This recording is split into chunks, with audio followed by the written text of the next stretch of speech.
제4장.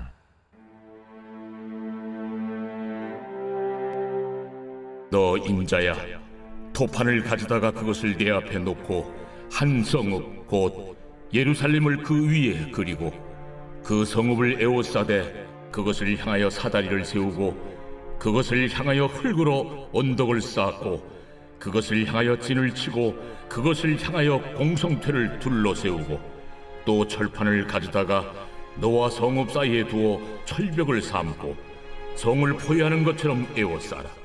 이것이 이스라엘 족속에게 징조가 되리라. 너는 또 왼쪽으로 누워 이스라엘 족속의 죄악을 짊어지되 네가 눕는 날수대로 그 죄악을 담당할지니라. 내가 그들의 범죄한 횟수대로 네게 날수를 정하였나니 곧 390일이니라. 너는 이렇게 이스라엘 족속의 죄악을 담당하고 그 수가 차거든 너는 오른쪽으로 누워 유다 족속의 죄악을 담당하라. 내가 네게 40일로 정하였나니 하루가 1년이니라. 너는 또 내 얼굴을 에워싸인 예루살렘 쪽으로 향하고 팔을 걷어 올리고 예언하라.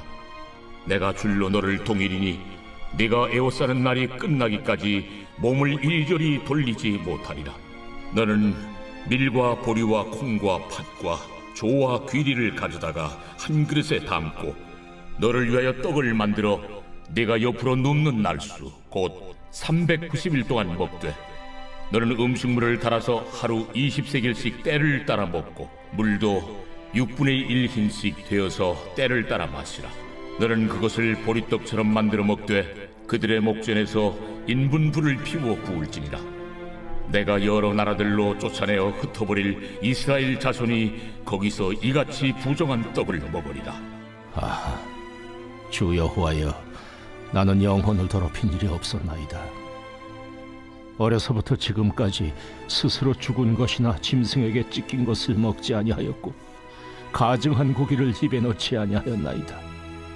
보라, 쇠똥으로 인물을 대신하기를 허락하노니 너는 그것으로 떡을 구울지니라. 인자야, 내가 예루살렘에서 의뢰하는 양식을 끊으리니 백성이 근심 중에 떡을 달아 먹고 두려워 떨며 물을 데워 마시다가 떡과 물이 부족하여 피차에 두려워하여 떨며 그 죄악 중에서 쇠퇴하리라. 오늘 우리에게 주시는 하나님의 말씀은 에스겔 4장 1절로 17절입니다. 에스겔 4장부터는 그의 선지자로서 전하는 첫 메시지가 시작되고 있습니다.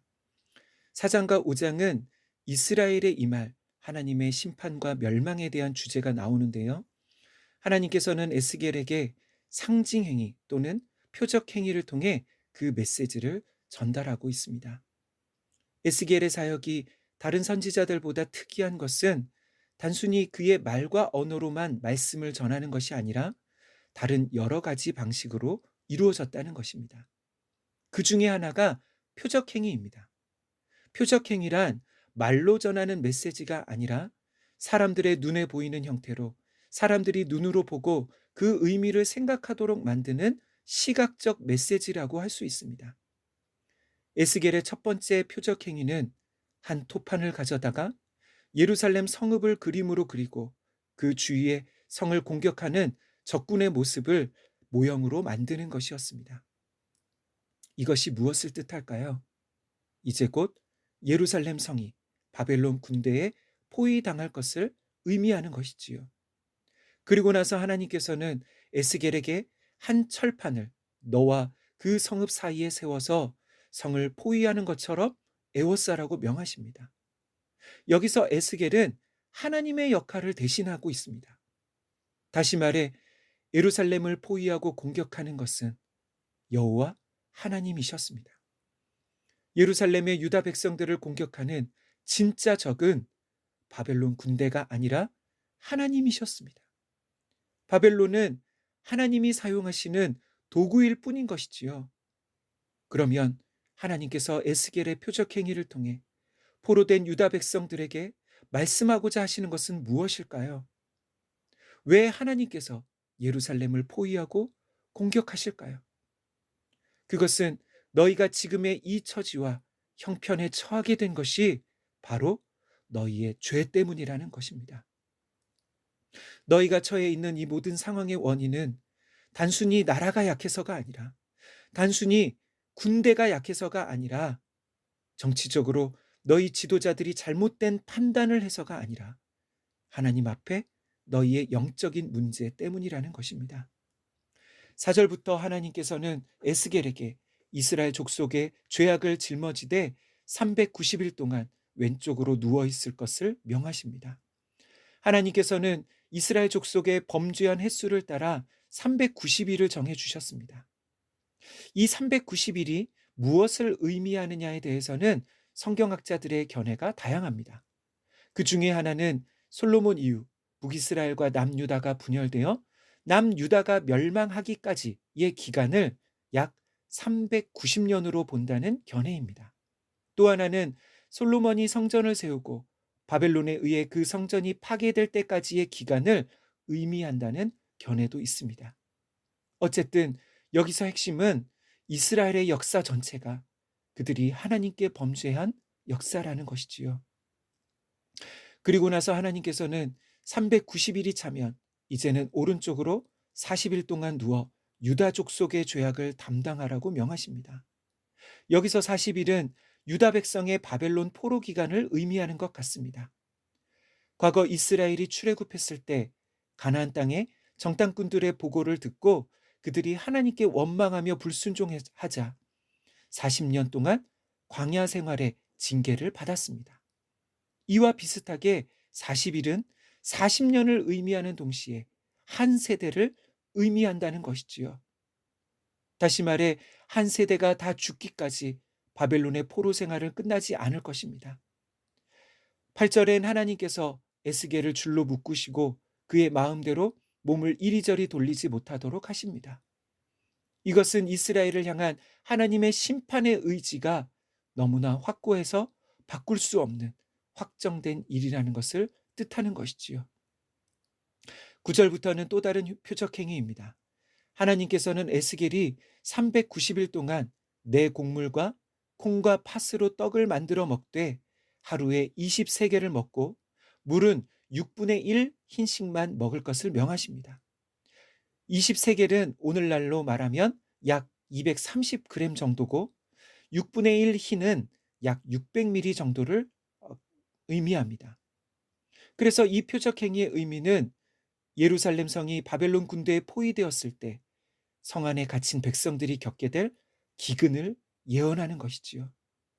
이제 12절부터는 조금 이해하기 어려운 내용인데요. 하나님께서 에스겔이 떡을 만들어 먹을 때 사람의 인분으로 불을 피워 구우라고 명하십니다. 그리고 나서 이 표적 행위에 대해서 설명해 주십니다. 이것은 하나님께서 이스라엘 백성들을 여러 나라로 곧 이방 땅으로 쫓아내시고 그곳에서 율법과 제의적으로 부정한 삶을 살게 될 것을 의미하는 것입니다. 아마도 이 메시지는 바벨론 땅에 포로로 끌려온 백성들에게 너무나 중요한 메시지였을 것입니다. 하나님의 성전에 갈 수도 없고 제사를 드릴 수도 없는 제의적으로 부정하게 된 그들이 또한 우상에게 바쳐진 부정한 음식을 먹으면서 어떻게 하나님께 기도하며 어떻게 하나님께 나아가 은혜를 구할 수 있을까요? 그래서 이스라엘 백성들에게 이방 땅에 포로된 삶은 하나님의 임재와 교제에서 끊어지는 것을 의미했습니다. 이때 이전까지 하나님의 말씀에 별다른 이의를 제기하지 않았던 에스겔이 하나님께 간구를 드립니다. 그러자 하나님께서 사람의 인분이 아닌 쇠똥으로 바꾸어 주십니다.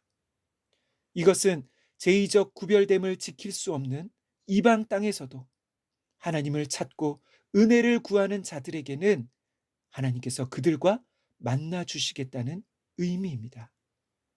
에스겔의 간구를 통해 부정한 성전이 없는 이방 땅에서도 율법과 제의적으로 부정한 상태에서도 하나님을 찾고 만날 수 있는 길이 열리게 되었습니다.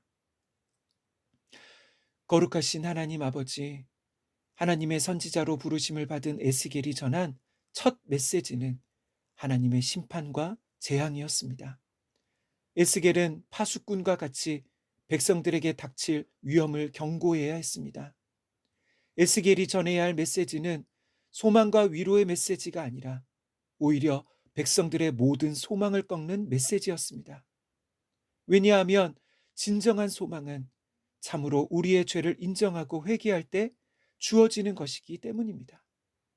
주님, 에스겔은 동족들이 겪게 될 고난을 미리 겪고 미리 보았습니다. 그가 감당해야 할 사명은 범죄한 백성들과 함께 고난을 받으며 그 가운데서 하나님의 뜻을 전하는 것이었습니다. 그래서 그의 간구를 통해 백성들이 하나님께 다시 나아가는 길이 열리게 되었습니다. 주님, 오늘날 한국 교회가 에스겔 당시의 상태와 같지 않은지요? 주님, 이 마지막 때에 우리 산돌교회가 우리 세대의 시대적 사명을 감당하는 에스겔과 같이 파수꾼의 사명을 감당하는 교회 되게 하옵소서. 우리를 통해 세상에 소망 없는 자들이 참 소망을 찾게 하옵소서. 예수님의 이름으로 기도하옵나이다. 아멘. 이 시간 함께 기도할 제목입니다. 첫째, 말씀 사역자들이 이 세상과 사람을 두려워하지 않고 이 시대의 파수꾼의 사명을 잘 감당하게 하옵소서. 둘째, 우리가 하나님의 심판의 경고를 들을 때 거부하지 않고 진정한 회개의 자리로 나아가는 은혜를 주옵소서. 마지막으로 우리의 기도가 자신만을 위한 간구가 아닌 우리 주변 사람들의 은혜의 통로가 되는 기도 되게 하옵소서. 함께 기도하겠습니다.